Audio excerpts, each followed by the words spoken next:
This part right here has to be one of my favorite MazdaSpeed 3 aftermarket parts. First or second, butter. Boom, that's it, sold. That's all you need.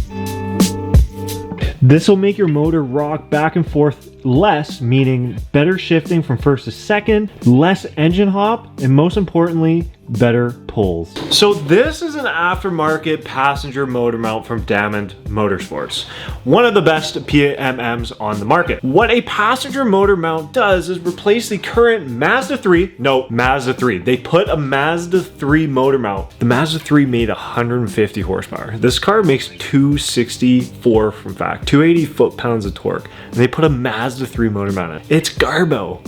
Yours is probably cooked. This replaces that. This is a stronger bushing. This is going to keep your motor from pulling when you're putting in torque.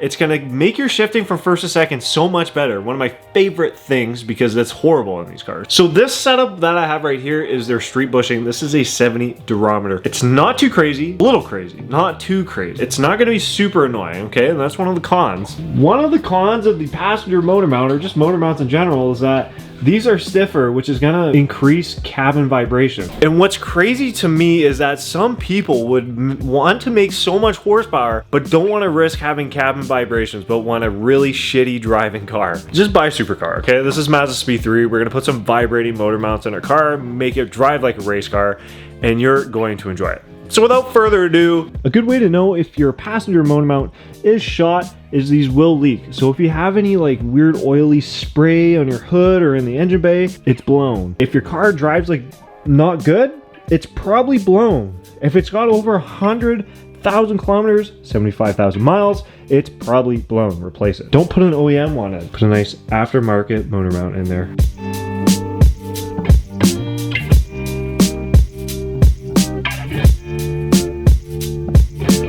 First thing you guys are going to want to do is support the motor. Get underneath with a block of wood and support the motor by the oil pan. You're going to want something that supports it from across instead of just one point. Don't do what I'm doing. Well, you can do what I'm doing. I would suggest taking the thunder tray off, but it's all good. You do what you want. Give it a couple jacks up just to know that it is in good hands. Now we need to move the coolant bottle. This is different per gen, but with the second gens, you stick a flathead in this portion, and there's one back there.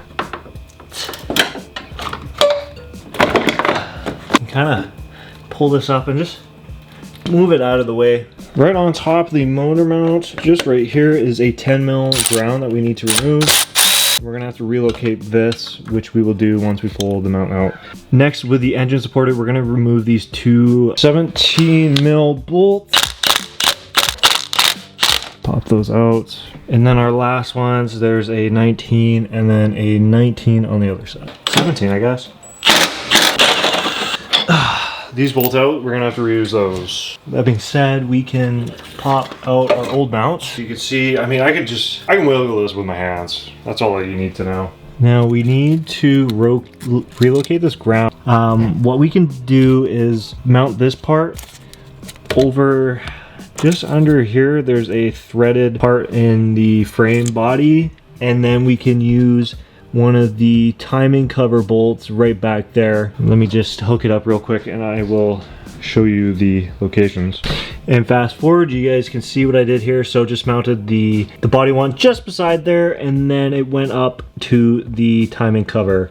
Now we can put our new mount on. So depending what mount you got, I would recommend using their install instructions to putting it together, unless you bought a used one. Normally you have to assemble these. For the most part, all we need to do is do a little bit of lining. So as you guys can see here, I think my motor's sitting just a little bit high, so I'm gonna have to let off a little bit of, and then I might have to do also a little bit of motor twisting. But once this motor mounts loose, I mean, this thing moves around pretty easily. So let's see what I can do here. So while the mount is in this position, I'm just gonna go ahead and start these. And then we'll see what happens when I loosen position more. I have this loose so that I can wiggle this around into place. As for positioning goes, the holes with the Diamond kit, the holes are very narrow, so it's kind of like a one position fits all. So I'm gonna start hand threading these in and just hand tighten to make sure everything's in place, and then I can really go with the torque wrench. So now that this bin's kind of somewhat tightened, I'm gonna go ahead and drop the motor, and now it is being supported by our new mount. And now I'm gonna torque these. These two are gonna be 60 foot-pounds, and these two are gonna be 65 foot-pounds. Torquing information is from Diamond themselves.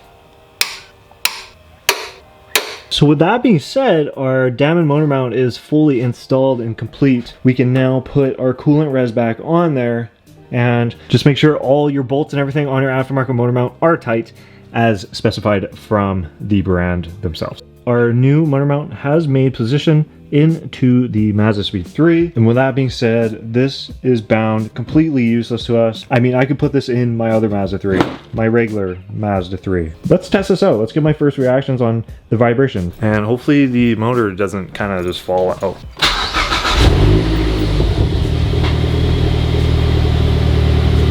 I don't really notice it, and that's good. I'm gonna get my first reactions on pulling out of the garage because I'll get some throttle on it. Let's try this out here.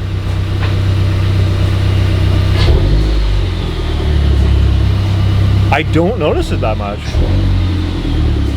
It's very, very, very relaxed. So I do have a, I think it's a CPE, or I think it's a CPE rear motor mount. Those are very soft. I don't really feel that in this car that much. Overall, the idle, the warm idle on this, I think the stuff in my glove box is rattling just a little bit, but I do have metal in there. I can hear it just a tap. Throttle feels a lot more responsive. It doesn't feel like it digs in. It's not really noticeable, guys. Let's see here. Let's see what we're rocking with. Because so far, I'm not feeling it a whole lot, which is really good for all you I don't want vibrations people. Okay, now I'm starting to feel a little bit more. So this is good. So I'm cruising along here, 10 miles per hour, and I can hear that side of the motor. That's not bad. That's not a bad thing. First or second, butter. Boom, that's it, sold. That's all you need. Let's just drive around a little bit. So like I was saying, yeah, I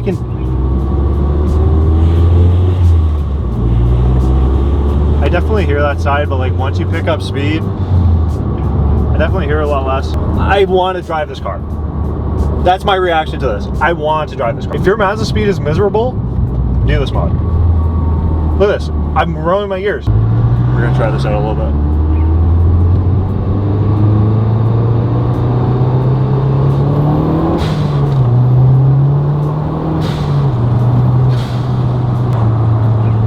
Great success, and I mean it. Like, you just can't pass up on passenger motor mount mod for MazdaSpeed. It just feels so good. So have you done one yourself? Let me know down in the comments below. If this video helped you out, maybe you should subscribe, because I got some crazy MazdaSpeed 3 library and Mazda 3 library to help modify your car. Thank you so much for watching today's video. Make sure to leave a like. But other than that, guys, that's all I got for today. Keep it real. I'll see y'all in the next one.